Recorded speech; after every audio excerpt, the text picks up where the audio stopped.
Welcome to this explainer. Today we're unpacking a prediction that is, frankly, wildly specific. We're going to break down exactly how ancient astrological mechanics are currently being used to point to a singular, massive telluric event in South America on one exact day in the future. Now, to be clear, right up front, we're not here to validate the future or say this is definitely going to happen. Instead, we're just going to dissect the fascinating anatomy of the claim itself. Okay, let's dive into this. The source material zeroes in on a very exact date and location. We are looking at June 24th, 2026, in Yaracuy, Venezuela. And the claim? A massive earthquake. It's an incredibly audacious and precise claim, right? So to understand how they even arrived at this specific date and place, we have to look at the raw mechanical data they're using to build their case. Here is our forensic roadmap for today. First, we'll cover the 2026 earthquake itself. Second, the basic astrological data. Third, the Vedic interpretation. Fourth, the historical pattern. And finally, we'll wrap up with the esoteric synthesis. Section 1. The 2026 earthquake. So the foundational data starts with the solstice chart mapped specifically for Caracas. You'll notice the planet Uranus, which is basically the wild card of the solar system, known for sudden, unpredictable shocks, is highly dominant here. It's sitting right on the ascendant. By taking this specific celestial configuration and plotting it over Venezuela's geography, the mathematically pinpoints Yaracuy. This right here is our starting line. Moving right along to Section 2, Basic Astrological Data. And this brilliantly illustrates the exact astrological data points that form the core basis of this complex prediction. We've got Mars and Uranus conjunct in the 12th house. The South Node is positioned on the IC, which is the very bottom of the chart. We have a progressed moon sitting in Scorpio. And Saturn is situated in Aries. Now, to the untrained eye, this is just a list of random coordinates, but to an astrologer, this is a highly volatile recipe. Section 3, the Vedic interpretation. To actually interpret this data, our sources shift gears and look through the lens of Jyotisha, or sidereal Vedic astrology. This system accounts for a 24-degree shift in the sky. In this system, the South Node is known as Ketu, and it represents a sudden separation, a cut, or a structural collapse. On our target date, Ketu is positioned exactly on the IC. That's the house of roots and foundations.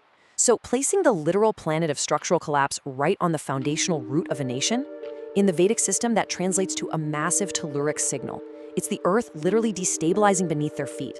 Next up, we have Mars and Uranus. In Jyotisha, Mars represents the fire element, bringing deep fractures to the Earth, while Uranus brings sudden electric shocks. On this exact date, they are locked together, amplifying each other in House 12, which is the traditional house of collective disaster. This explosive mix is basically a classic combination for a sudden, violent rupture of the terrestrial substrate. Then we have the trigger. The moon, which represents the public or the masses, is sitting in Scorpio. Scorpio is a highly pressurized water sign, deeply associated with underground forces and hidden explosions. Think of this specific configuration like a spark in a subterranean powder keg. The moon triggers that chaotic, explosive Uranus energy, unleashing a sudden energetic shock for the body of the nation. The final piece of this astrological puzzle is Saturn. Saturn represents structure, rigidity, and the Earth itself.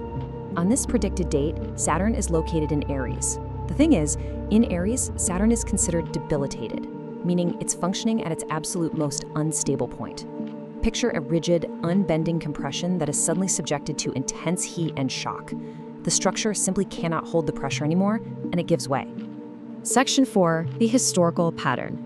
Now, what's really interesting about this historical pattern is that this exact formula has played out before, and it reveals a pretty chilling historical echo. There's a very specific cyclical pattern for Venezuela tied directly to that debilitated Saturn in Aries. Back in 1812, a devastating earthquake struck Caracas. Saturn was in Aries. Fast forward to 1967, another massive quake strikes Caracas. And again, Saturn was in Aries.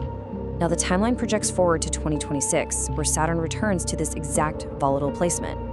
To validate this repeating pattern, the source material relies on a truly legendary figure in this field, the Vedic astrologer B.V. Raman.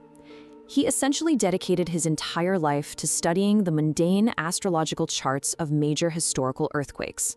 He was looking for the specific celestial fingerprints, if you will, left behind by massive telluric events. When we actually apply Raman's historical checklist to June 24, 2026, The results are meticulously aligned. Mars and Uranus in a hard aspect? Yes. Multiple conjunctions in volatile signs like Scorpio and Aries? It's there. Ketu fracturing the foundations, along with heavily activated nodes? Absolutely. Methodically, every single one of Raman's historical criteria for a major earthquake is checked off on this specific date. Finally, Section 5, the esoteric synthesis. We've looked at the what and the how, but in the Vedic tradition, there is always a philosophical why. This predicted event isn't viewed merely as some random geological accident. So the crucial point is that esoterically, a major telluric event actually represents a profound, necessary karmic release. Ketu cuts away what has become structurally unsustainable. It signifies a deeply painful period, for sure, but ultimately it's seen as a required energetic reset for the territory. And that brings us to the end of our analysis. By deconstructing the source data, we've seen exactly how ancient systems map planetary stresses, align them with established historical cycles, and then synthesize it all into a singular, highly specific prediction for 2026. Whether you view astrology as a literal mirror of nature's hidden mechanics, or you just see it as a really fascinating cultural lens, it leaves us with a profound question to ponder. Are we actually bound by the repeating cycles of time and destiny? It certainly makes you look up at the stars a little differently, doesn't it? Thanks for joining me on this explainer, and I'll catch you next time.